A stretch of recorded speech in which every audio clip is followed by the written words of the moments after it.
Bien que rien ne peut arrêter le temps, de temps en temps, je me sens pressé par le temps. Au boulot, je lance toujours la journée en goûtant tous les cafés de Sius, ce qui, utilement, me permet de faire plusieurs choses en même temps et donc de gagner du temps. 8 heures, projet ministériel avec Isabelle, ma collègue, chercheur, sociologue. 9 heures, formation de bénévoles.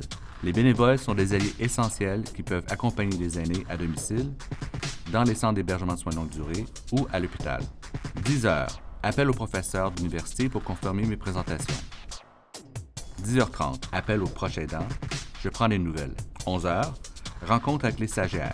Midi, je prends une gorgée d'eau. 12h30, rencontre au domicile de M. Boulanger, un de mes patients en soins palliatifs. La pratique de pointe en soins palliatifs réfléchit aux services qui devraient être offerts aux personnes âgées qui sont en fin de vie et dont le temps est compté. Elle développe de nouvelles initiatives afin de mieux s'adapter aux situations vécues par les personnes âgées qui n'ont plus beaucoup de temps à vivre. À mon arrivée, on parle généralement de la pluie et du beau temps, puis, le reste du temps, on discute de sa vie. Parfois, elle me dit « Vous avez remarqué, Patrick? » Je lui dis « Remarqué quoi? » Il me regarde, je le regarde et dit « J'ai encore envie. » En général, mes visites à domicile se font seules, parfois accompagnées d'une infirmière. La recette d'une bonne rencontre en soins palliatifs nécessite 2 ingrédients essentiels, le soutien et la parole. Ces ingrédients se déclinent avec des rencontres familiales, de l'assistance aux proches afin de mieux composer avec la situation, de l'aide à faire ses adieux et un accompagnement afin de faciliter le cheminement vers la mort. Puis, comme chaque aîné unique, il a une vie unique. Comme il a une vie unique, cela va de soi qu'il a une fin de vie unique.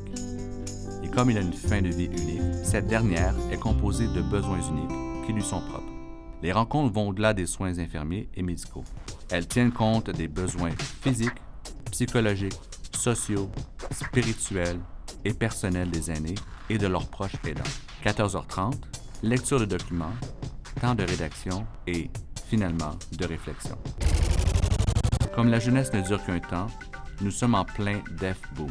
Et parce que notre société de métro, boulot, dodo est en déni face à ceux qui vivent le domicile, l'ambulance et l'hôpital, nous sommes en pleine crise.